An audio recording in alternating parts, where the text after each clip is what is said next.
नमस्कार मित्रों, मैं महाकालेश्वर मिश्र पुनः उपस्थित एक नए वीडियो के माध्यम से। आज के इस वीडियो में हम prohibition of child marriage act 2006 को, बाल विवाह अधिनियम 2006 को बहुत ही संक्षिप्त में समझने का प्रयास करेंगे। जैसा कि आप सभी को पता है कि बाल विवाह हमारे समाज की बहुत ही बुरी कुरीति है। यह अभी भी हमारे समाज में कुछ भागों में पाई जाती है, जिसको प्रोहिबिट करने के लिए सरकार के द्वारा इस एक्ट को बनाया गया है। बाल विवाह प्रतिषेध अधिनियम की जब हम बातचीत करते हैं तो यह 21 धाराओं में बताया हुआ एक अधिनियम है, लेकिन यहाँ पर किसी चैप्टर में इसको डिवाइडेड नहीं किया गया है। लेकिन हम थोड़ा समझने के लिए अध्ययन के दृष्टि से इसको मैंने 7 पार्ट में डिवाइड किया है। तो जहाँ पर हम प्रारंभ और परिभाषा कमेंसमेंट डेफिनेशंस की बातचीत करें तो सेक्शन 1 और 2 यहाँ पर बातचीत करता है। जो बाल विवाह हैं वो वाइडेबल हो सकते हैं, शून्यकरणीय हो सकते हैं, और शून्यकरणीय होने के बाद उनके पक्षकारों के बीच में क्या प्रभाव होंगे उनके बारे में बातचीत सेक्शन 3 से 8 तक में किया गया है। कुछ विवाह है, बाल विवाह है, कुछ शून्य यानी कि वाइड मैरिज की कैटेगरी में रखा जाता है। किन सरकमस्टांसेस में ऐसा होता है, 12 और 14 सेक्शन में ये बातचीत करता है। व्यादेश संबंधी प्रावधान, बाल विवाह रोकने के लिए इंजंक्शन जारी किए जा सकते हैं। इनके संबंध में प्रोविजन सेक्शन 13 में है, और चूंकि सेक्शन 14 उससे रिलेटेड है तो वो भी मैंने यहाँ पे शामिल किया है।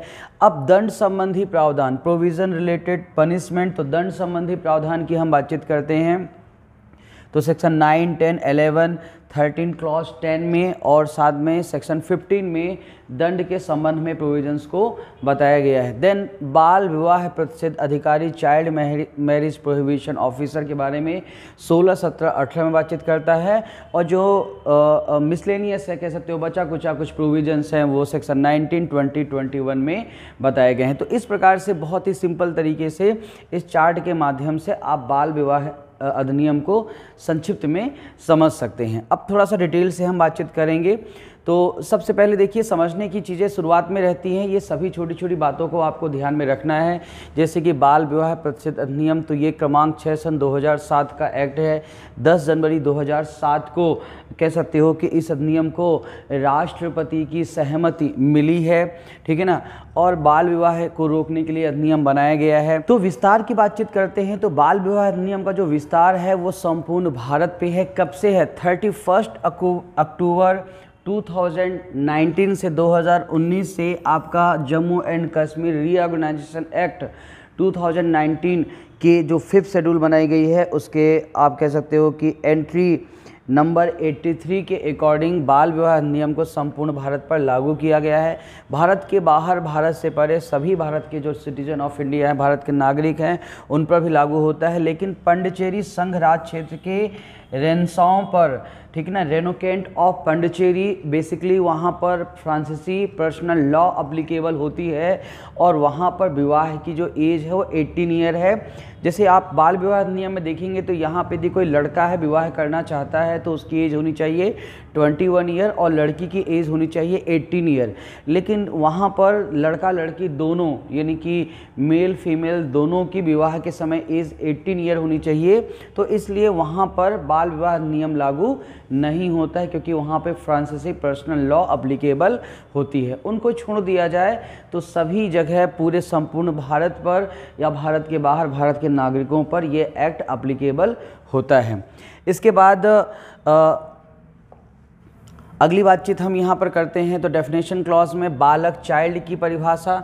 तो देखिए यहाँ पर यदि हम चाइल्ड की परिभाषा देखते हैं तो बालक से अभिप्रेत है ऐसा व्यक्ति, यदि पुरुष है, मेल है तो 21 ईयर, और यदि वह कह सकते हो कि नारी है, फीमेल है, तो ऐसी कंडीशन में 18 वर्ष, ठीक है ना। तो इसको आप ऐसे ध्यान रख सकते हो, M 21 और F जो है आपका ये 18, ये कहता है पहली चीज़। दूसरा है बाल विवाह, चाइल्ड मैरिज। तो यहाँ पर कहता है कि दोनों में से कोई भी पक्षकार बालक हो, या तो दोनों यानी कि लड़का लड़की दोनों, यानी लड़का 21 से कम का हो, लड़की 18 से कम की हो तो चाइल्ड मैरिज है। लड़का 21 से ऊपर है लेकिन लड़की 18 से कम की है तो चाइल्ड मैरिज है। लड़की 18 से ऊपर की है लेकिन लड़का 21 से कम का है तो भी ये चाइल्ड मैरिज कहलाती है, यहाँ पर ध्यान में रखिएगा। फिर उसके बाद विवाह के बंधन में आने वाले पक्षकार कोई दिक्कत नहीं है। बाल विवाह प्रतिशत अधिकारी धारा 16 की उपधारा 1 के तहत नियुक्त अधिकारी कहलाता है। जिला न्यायालय, अब यहाँ पे ये थोड़ी सी महत्वपूर्ण परिभाषा है डिस्ट्रिक्ट कोर्ट जिला न्यायालय की। तो जिला न्यायालय के अंतर्गत यहाँ पर ध्यान रखिएगा कि कोई भी कुटुंब न्यायालय अधिनियम 1984 के तहत एस्टेब्लिश कोई भी कुटुंब न्यायालय यानी कि फैमिली कोर्ट आता है। और मान लीजिए जहाँ पर कुटुंब न्यायालय नहीं है वहाँ पर कह सकते हो कि जो आपका प्रधान सिविल न्यायालय, ठीक है ना, प्रधान सिविल न्यायालय जो है वो आपका क्या माना जाएगा, जिला न्यायालय के डेफिनेशन में यहाँ पर आएगा। इसके बाद परिभाषाओं में कुछ भी ऐसा ज़्यादा दिक्कत नहीं है। अवयस्क से ऐसा व्यक्ति जो इंडियन मेजॉरिटी एक्ट के अकॉर्डिंग उसने वयस्कता की आयु प्राप्त नहीं की है, यानी 18 वर्ष की आयु उसने प्राप्त नहीं की है, उसको माइनर माना जाएगा, अवयस्क माना जाएगा। तो अब शून्यकर्णी विवाह के संबंध में हम बातचीत करेंगे। शून्यकर्णी विवाह के संबंध में जो प्रोविजंस है वो सेक्शन 3 से लेकर के 8 तक में बताया गया है। तो इन धाराओं को यदि हम यहाँ पर देखते हैं तो धारा 3 में हम देखते हैं कि बाल विवाहों का बंधन में आने वाले पक्षकार जो बालक है विकल्प पर शून्यकर्णी है। कोई बाल विवाह हुआ है तो उस बाल विवाह में कोई भी पक्षकार, कोई भी पार्टी जो चाइल्ड की डेफिनेशन में आती है, बालक की परिभाषा में आती है, उसके विकल्प पर, उसके ऑप्शन पर ऐसा बाल विवाह वाइडेबल होगा, ठीक है ना। यहाँ पर वह बाल विवाह जिला न्यायालय में कह सकते हो कि आवेदन फाइल कर सकता है उसको नल एंड वाइड करवाने के लिए, शून्य और अकृत्य घोषित करवाने के लिए उस बाल विवाह को।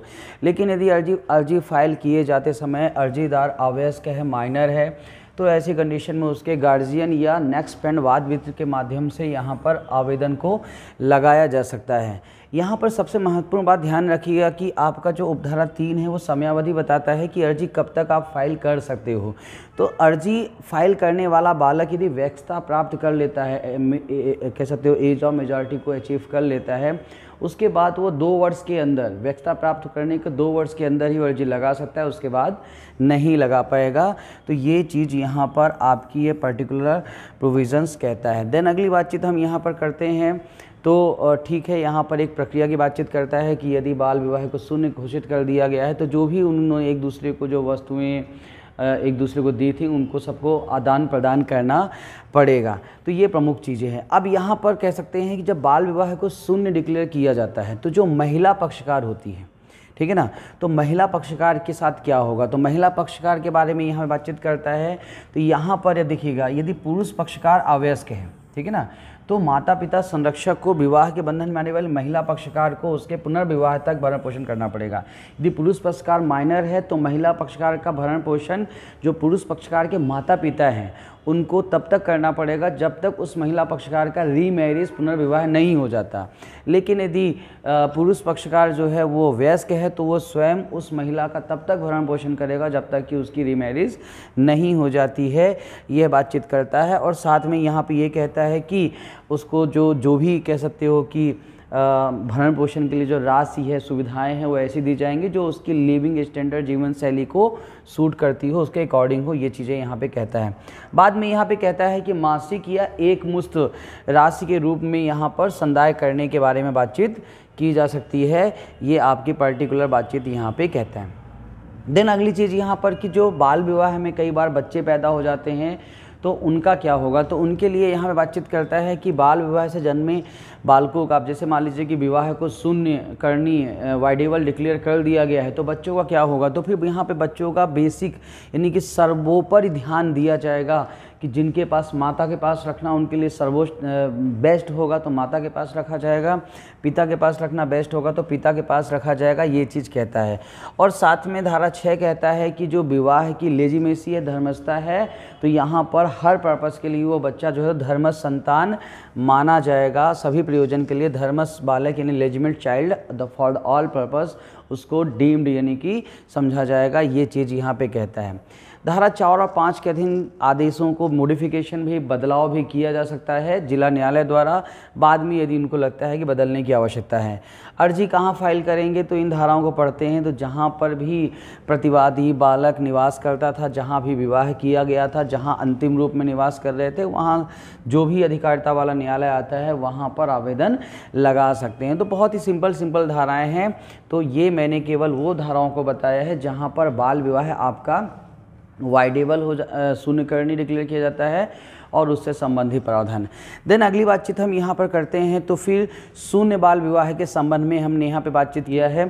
तो शून्य बाल विवाह के संबंध में 2 धाराएं यहाँ पे बातचीत करता है। एक तो सेक्शन 12 में कुछ सर्कमस्टांसेस, परिस्थितियों की बातचीत करता है कि जब किसी बालक का विवाह क्या हो जाएगा, शून्य हो जाएगा। कौन कौन से सर्कमस्टांसेस है, यदि विधिपूर्ण संरक्षक से बालक को बाहर लाया गया है या फुसलाया गया है ताकि उसका विवाह किया जा सके, किसी भी बलपूर्वक तरीके से या प्रवंचना पूर्वक तरीके से, ठीक है ना, तो फोर्सली या डिसीजफुली जो है तो उसको वहाँ पर बाहर ले आया गया है ताकि उसका विवाह करवाया जाए, और विवाह के प्रयोजन से किसी अवयस्क का विक्रय आदि यदि किया जाता है तो ऐसे कंडीशन में दुर्व्यापार किया जाता है, विक्रय किया जाता है, दुर्व्यापार किया जाता है, अनैतिक प्रयोजन के लिए उसका उपयोग किया जा सके, तो ऐसे कंडीशन में वहाँ पर ऐसा विवाह शून्य या कृत्य होगा।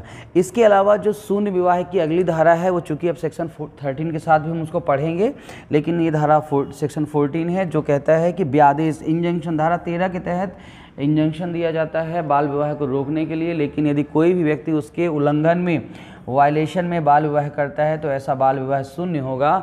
यही यानी कि प्रारंभ से ही शून्य होगा, एब इनिशियो वाइड, प्रारंभ से ही शून्य होगा। ये चीज़ यहाँ पे साफ साफ तरीके से कहता है कि एब इनिशियो ऐसा विवाह शून्य होगा, वाइड होगा। तो ये शून्य बाल विवाह के संबंध में प्रोविज़न कहता है। देन अगली चीज़ हम यहाँ पर देखते हैं तो ब्यादेश के संबंध में न्यायालय की शक्तियाँ क्या बताई गई हैं, अब उसको हम समझ लेते हैं। तो बहुत ही अच्छी धारा है यहाँ पर ब्यादेश के संबंध में न्यायालय की शक्तियों के बारे में। तो कौन कौन ब्यादेश निकाल सकता है, प्रथम वर्ग न्यायिक मजिस्ट्रेट, ठीक है ना, जेएमएफसी या मेट्रोपॉलिटन मजिस्ट्रेट। तो जेएमएफसी और मेट्रोपॉलिटन मजिस्ट्रेट यानी कि एमएम के द्वारा यहाँ पर बाल विवाह प्रतिशत अधिकारी या परिवाद के माध्यम से किसी ने जानकारी दी है, समाधान हो जाता है कि बाल विवाह किया गया है, तो यहाँ पर उसको शून्य मतलब उसको ब्याद यानी कि उसको रोकने के लिए ब्यादेश यहाँ पर जारी किया जा सकता है। ये यहाँ पे बातचीत करता है। साथ में ये भी कहता है कि प्रथम वर्ग मजिस्ट्रेट और महानगर मजिस्ट्रेट कोई भी विश्वसनीय रिपोर्ट या सूचना प्राप्त करते हैं तो स्वप्रेरणा से भी यहाँ पर संज्ञान कर सकते हैं और वहाँ पर ब्यादेश की कार्यवाही कर सकते हैं, ठीक है ना।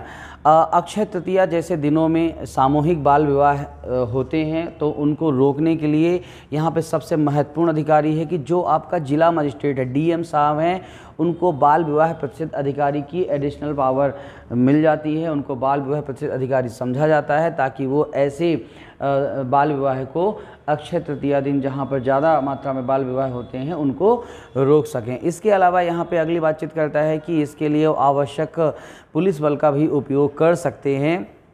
ये सभी बातचीत यहाँ पे करती हैं। अगली प्रोविजंस यहाँ पे ये कहती हैं कि इस अधिनियम के तहत यानी इस एक्ट के तहत कोई भी यदि ब्यादेश दिया जा रहा है तो पक्षकारों को सुनवाई का अवसर देने के बाद ही ब्यादेश का आदेश यहाँ पर किया जाएगा। बाद में ब्यादेश को स्वप्रेरणा से या आवेदन पर न्यायालय विखंडित भी कर सकता है, कैंसिल भी कर सकता है, कोई उसमें आवश्यक बदलाव भी कर सकता है, प्रक्रिया की बातचीत करता है, ठीक है ना।